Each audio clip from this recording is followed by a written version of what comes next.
যা হারিয়েছি, আমাদের বিচার চাওয়ার কোনো অধিকার ছিল না। কিন্তু আওয়ামী লীগ যখন সরকারে এসেছে তখনই এই বাংলাদেশের উন্নতি হয়েছে। কোটা আন্দোলন হয়েছিল 2018-তে, আমরা এটা মেনে নিয়ে বাতিল করে দিয়েছিলাম কোটা পদ্ধতি। পুরো জুন মাস চলে গেল, জুলাই মাসের 7 তারিখ থেকে হঠাৎ দেখি আবার কোটার জন্য আন্দোলন। যখন কোটা পদ্ধতি নাই, আর আন্দোলন না, সেখানে দেখা গেল ঝাঁকে ঝাঁকে সব জড়ো হয়ে যাচ্ছে। তাদের এক দফা দাবি ছিল কোটা সংস্কার, সেই যে দাবি করেছে সেই দাবি সংস্কার করে দেওয়া হলো। কিন্তু সেই সংস্কার করে দেওয়ার পরেও তাদের আন্দোলন থামে না, দাবি থামে না। আন্দোলন কোটা আন্দোলন করছে এক জায়গায়, কিন্তু চারিদিক থেকে ঢাকার সেখানে সেই জঙ্গি ঝুঁকে একদিকে হত্যাকাণ্ড চালানো, অপরদিকে যে সমস্ত প্রতিষ্ঠানগুলি মানুষের সেবা দেয়, যেমন দুর্যোগ মোকাবেলায়, সেখানে অগ্নিসংযোগ। বাংলাদেশ টেলিভিশন, সেখানে অগ্নিসংযোগ। সেই সেতু ভবনে অগ্নিসংযোগ।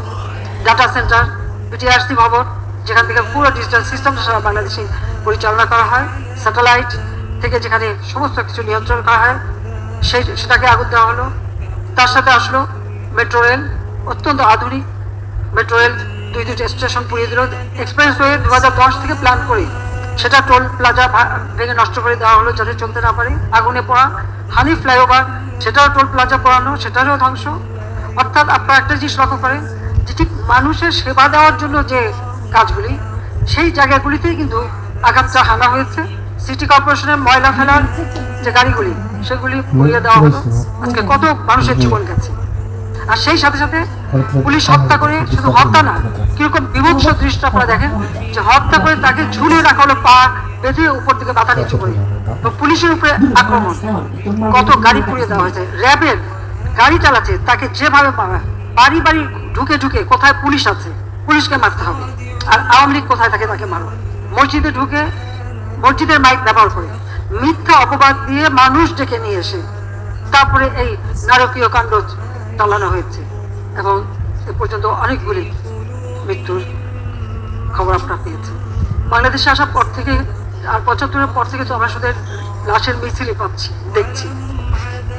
এবারেও প্রায় 200-র উপর মানুষ মারা গেল। দোতলা বাড়ির মধ্যে জানলার কাছে ছেলেটা, তার গুলি লেগেছে, বলে হেলিকপ্টার থেকে গুলি লেগেছে। আপনারা বলেন হেলিকপ্টারের গুলি ঘরের মধ্যে ঢুকবে কিভাবে? আর সেই গুলি ঢুকে কিন্তু দেওয়ালে যে ফুটো করে দিয়েছে। সেখানে তদন্তের জন্য লোক গেছে, তারা দেখে তো সেখানে হেলিকপ্টার দিয়ে গুলি করলো কিভাবে? যখন পুলিশ আটকা পড়লো, যখন বিটিভিতে এখানে আগুন দিচ্ছে একটা পর একটা, আমরা হেলিকপ্টার থেকে সেখানে পানি দিয়ে আগুন নেভাবার চেষ্টা করছি, কারণ ফায়ার ব্রিগেড যেতে পারে না। আমার সব থেকে আধুনিক ফায়ার ব্রিগেডের যে গাড়িগুলি সব পুড়িয়ে দিয়েছে, মানুষগুলিকে মেরে তাড়িয়ে দিয়েছে। তখন বাধ্য হয়ে হেলিকপ্টার থেকে আবার পানি দিয়ে সে আগুন নেভাতে চেষ্টা করলাম। সেই সময় আবার অনেক জায়গায় পুলিশ আটকা পড়লো, তার নিচে আগুন দিয়ে দিয়েছে, পুলিশ উপরে ছাদে বসে আছে, খবর দিল, আমরা হেলিকপ্টার দিয়ে তাদের উদ্ধার করলাম। শুধু পুলিশ কেন, অনেক জায়গায় বিভিন্ন বিল্ডিংয়ে যে সমস্ত কর্মকর্তারা আটকা পড়েছে, আমরা হেলিকপ্টার দিয়ে দিয়ে তাদেরকে উদ্ধার করেছি। একটা জিনিস গেলে আবার গড়ে তোলা যায়, কিন্তু একটা জীবন গেলে, প্রাণ গেলে তো আর ফিরে পাওয়া যায় না। আর যারা আপনজন হারিয়েছে, যে মা তার সন্তান হারিয়েছে, যে সন্তান যার বাবা হারিয়েছে, তাদের কষ্ট আর কেউ না বুঝুক, আমি তো বুঝি। কারণ আজকে এই আগস্ট মাস, আমি তো সেই বাবা মা ভাই সব হারিয়ে সেই ব্যথা ভিতরে কষ্ট নিয়েই এই বাংলাদেশে ফিরে এসেছিলাম। নিজের ছোট ছোট বাচ্চাদের মাতৃস্নেহ বঞ্চিত করে কেন? বাংলাদেশের মানুষের জন্য, যে এই দেশের মানুষের সুন্দর জীবন পাবে, উন্নত জীবন পাবে।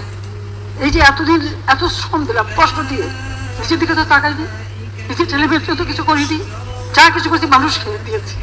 প্রতিটি মিনিট, প্রতিটি সময় দিন রাত পরিশ্রম করেছি, কারণ তিনি আমাদের রক্ত দিয়ে গেছে। তিনি কিছু নিয়ে যাননি, কিছু নিয়ে যাননি। আবার কি এক টুকরো কাফনের কাপড়ও নিয়ে যাননি। তার গরিব মানুষের জন্য ওই রেড ক্রসের মাধ্যমে যে কাপড় দিতে, সেই কাপড়ের